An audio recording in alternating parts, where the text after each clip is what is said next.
Hi guys, Joe here, and we just played Rainbow Six Siege. I'm here with Andrew, and we're going to ask him a couple questions.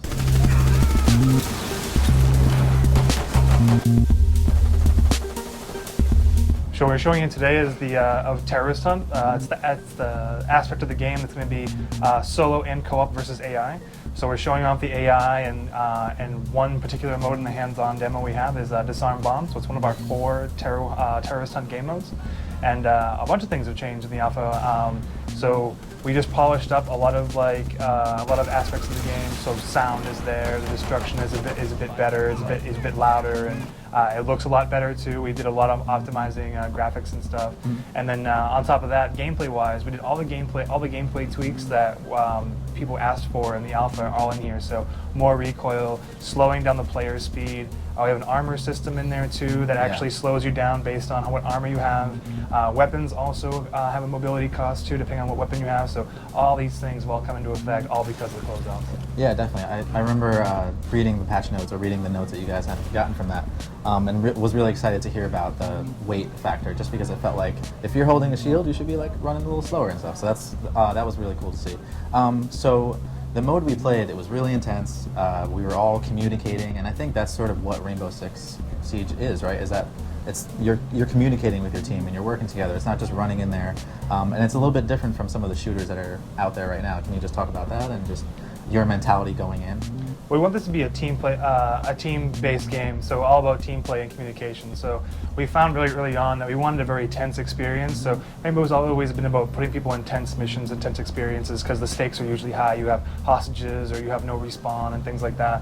And we found that by raising the stakes even more with all the destruction, and people can come from anywhere kind of feeling. People were talking more, and we knew that that was really going to be a core tenet of the game. Was all about communication, and on multiplayer, the teams that work better and communicate more will always win. Right. And the same thing here against the AI. I wanted the AI to be difficult but manageable if everyone's calling out where they're coming from and where they're rerouting and where you're breaching from and how many AI are inside and stuff. So it's really been a core aspect of our game. And in the alpha, we had some people saying, man, you need to have a mic to play, which is why we introduced the ping and the tagging system as well. So if you don't have a mic or your mic is broken, you can still contribute to the team, and that everyone knows what you're doing. Right. Because you're calling out locations and stuff in the world. You're pinging locations. Yeah.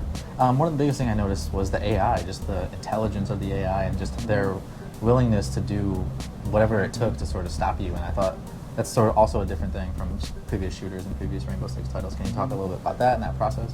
Yeah, in previous Rainbow games, whenever a mission began, the AI kind of wasn't aware that Team Rainbow was coming.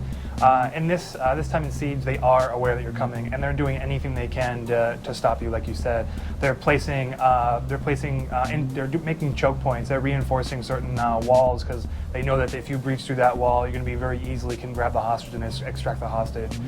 They're trapping choke points. They're putting C4 down. And on top of that, like in the Disarm Bomb mode, when you as an attacker are kind of defending the bomb, defending the diffuser, sorry, and you're defusing the bomb, they're just doing anything they can to get in that room and either eliminate the team or to break the diffuser, right? So they're really all about just doing any means necessary to take you out, and they're always reacting to what you're doing too. So if you are moving through the second floor, then on the first floor where the other bomb is, they'll be reinforcing even more, knowing that the up top is compromised. Right. And then one thing you talked about too was that when you play a mode like this, it's going to be always different, or there's so many combinations of sort of factors that are going to affect your gameplay. So can you talk about that and how that's affecting the game?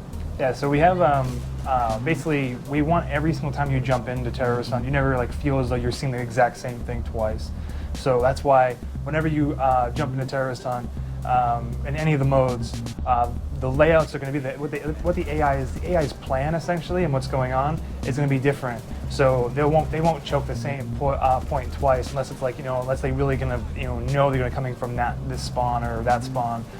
Their patrol points will be different. How many archetypes of each, how many different archetypes that are going to be there will be different. So you'll have maybe more bombers than you do roamers in one, and so you're going to have a different experience every time you jump in. That's the goal, is that when you jump into it by yourself or with friends, you're not going to like go, oh, okay, well, there's always there's always traps down this corridor. There's always a bomber here. Right. We want to kind of vary things up, so you really have to communicate and you have to do some reconnaissance every single time you jump in. Cool. Awesome. Well, when can people get their hands on the game? Siege comes out October 13th this year. Well, thank you so much. For more on Rainbow Six Siege, please head over to shacknews.com.